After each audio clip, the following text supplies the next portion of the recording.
नमस्ते फ्रेंड, आप सभी का एक बार फिर से वेलकम।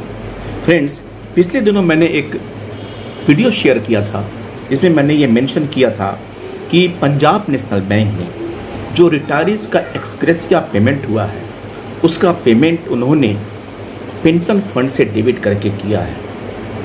और इस बारे में coordination of the PNB retirees organisation ने एक पत्र पंजाब नेशनल बैंक के एग्जीक्यूटिव डायरेक्टर को लिखा।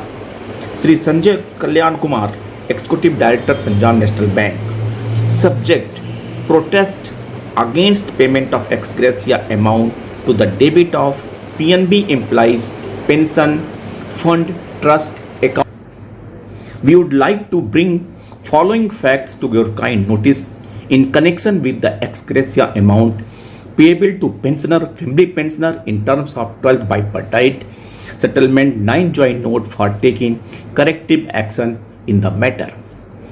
In terms of 12th bipartite settlement, it was decided that the commencing from November 22 to October 27 monthly ex gratia amount shall be paid in addition to pension, family pension paid by the public sector banks, including SBI pensioners and the family pensioner who became eligible to draw pension on or before 31st October 22, including those who retired on 31st October 22। और उसके अनुसार सभी बैंकों को x gratia payment करना था और हमारे बैंक ने, पंजाब नेशनल बैंक ने भी इसको पेमेंट किया। लेकिन एक reply in reply to the RTI application dated 3rd April 24 with regard to ex gratia payment, Central Public Information Officer CPIO of the bank, after getting the details from the custodian informed as under. The said entry pertains to ex gratia arrear payment from November 22 to February 24 as per 9 joint note 12th BPS. The said amount has been paid to the debit of PNB Employees Pension Fund Trust account. In Latin, ex gratia means favor or by virtue of grace. Thus, an ex gratia payment is a voluntary payment which is not part of organization's legal liability. In the background of what is stated above, ex gratia amount paid to employees cannot be treated as pension or family pension under pension regulations and therefore cannot be debited to PNB Employees Pension Fund Trust account as stated in para 3 above. Instead of this amount should have been debited to the bank's revenue account.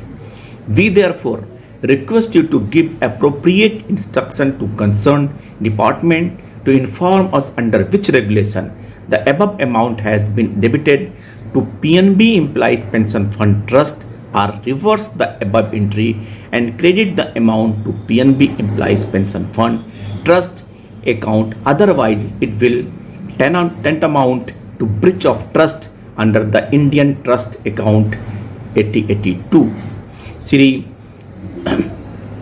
Shri Ashok हरन Prasad Singh, joint convener, ने इन्होंने पत्र लिखा। In fact इसका debit revenue account से होना चाहिए। फिर किस रेगुलेशन के अंतर्गत पंजाब नेशनल बैंक ने जो पेंशन फंड ट्रस्ट अकाउंट है उससे डेबिट किया, जबकि साफ साफ रेगुलेशंस में लिखा हुआ है कि पेंशन और फैमिली पेंशन के अलावा कोई और आइटम्स हम इस अकाउंट से डेबिट नहीं कर सकते। ऐसे में that is the breach of trust. So friend, कल को अगर आपको इस अकाउंट से ही पेमेंट करना है तो आप पेंशन रिवीजन क्यों नहीं करते? एक्स ग्रेसिया देने के पीछे क्या कंसेप्ट है और पेंशन रिवीजन न करने के पीछे कंसेप्ट क्या है? कुल मिला के जब पेंशन फंड रिटायरीज के लिए है तो उसका प्रयोग आप पेंशन रिवीजन के लिए करना चाहिए। देखिए पंजाब नेशनल बैंक के ईडी क्या एक्शन लेते हैं मैं आपको अपडेट करता हूं, लेकिन ये एक बैंक की बात है। हो सकता है कि सारे पब्लिक सेक्टर बैंक ने यही क्रियाकलाप किया हो, लेकिन यूएबीयू के पास इस बात के लिए वक्त नहीं है जो वो जान सके कि एक्चुअली ब्रीच ऑफ ट्रस्ट हो रहा है कि नहीं हो रहा है।